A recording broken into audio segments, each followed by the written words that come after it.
Hello, everyone. Welcome to the Newsbrowse News broadcast.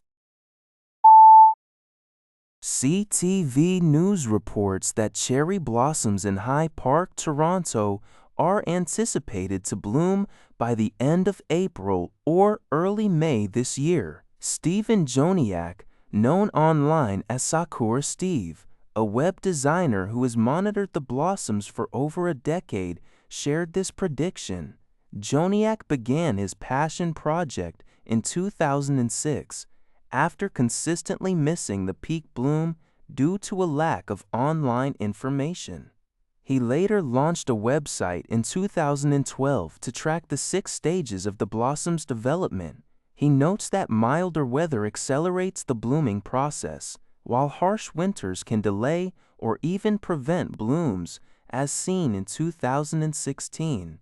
The current forecast of double-digit temperatures for the rest of the month bodes well for a timely display. Once bloomed, the delicate flowers typically last 3 to 5 days, extending up to 10 days if conditions remain calm and mild, free from strong winds, rain, or cold. CNA reports that operators of essential bus services in Singapore, which primarily serve the elderly and people with disabilities, have welcomed the government's co-funding initiative to help cushion the impact of surging fuel prices. This temporary measure covers 13% of fare revenues for April to June. However, these firms, operating on already thin margins, stress that this short-term support is insufficient if geopolitical conflicts continue. They argue that raising fares is not an option, as it would burden their vulnerable clientele, and pausing services is unthinkable. Operators like Dexterity, Medical and Transport Services, which saw fuel costs more than double, and Vimo Services, experiencing a 140% jump in expenses, are calling for more sustainable, long-term solutions. Suggestions include road tax waivers for essential vehicles or targeted diesel and petrol rebates. While the Ministry of Social and Family Development will disperse grants via social service agencies, concerns remain about the speed and reach of this aid, especially for small, one-man operations. The government maintains that broader measures like reducing petrol duties are blunt tools that conflict with existing price signals. A federal judge has once more ruled that the Pentagon must restore access to credentialed journalists, finding that the Trump administration's interim rule was an unconstitutional attempt to circumvent a previous judicial order. U.S. District Judge Paul Friedman stated that the Department of Defense cannot simply reinstate an unlawful policy under the guise of taking new action and expect the court to look the other way. This decision follows an earlier ruling where Friedman declared the Pentagon's initial policy, which restricted journalists' access for collecting unauthorized information, unconstitutional after a challenge from the New York Times.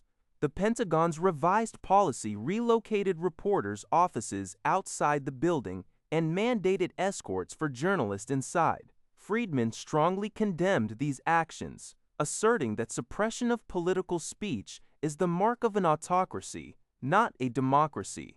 The Department of Defense has announced its intention to appeal the ruling. UPI. NPR reports that calls are mounting in Congress for investigations into the prediction market platform, Polymarket, following several instances of suspicious, well-timed bets on major geopolitical events. Anonymous traders made strategic wagers, including at least 50 new accounts betting on a U.S.-Iran ceasefire just hours before President Trump announced it.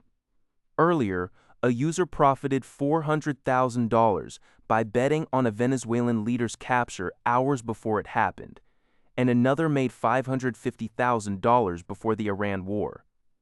These patterns raise serious insider trading concerns, corroborated by a Harvard study that identified $143 million in potential insider profits on Polymarket across various events.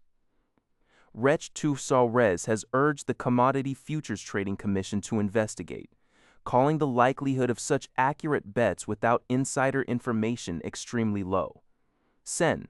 Recht Blumenthal demanded Polymarket explain its allowance of war-related trades and efforts to prevent insider activity, warning it could be a honeypot for foreign intelligence services. Republicans have also criticized these platforms, with pending bills in Congress proposing bans. The stakes are high for Polymarket, currently banned in the U.S., but seeking re-entry, and its rival Kolshi, as they compete in a controversial market. Croatian fishermen are facing unprecedented hardships due to soaring fuel prices, intensified by the ongoing Iran war.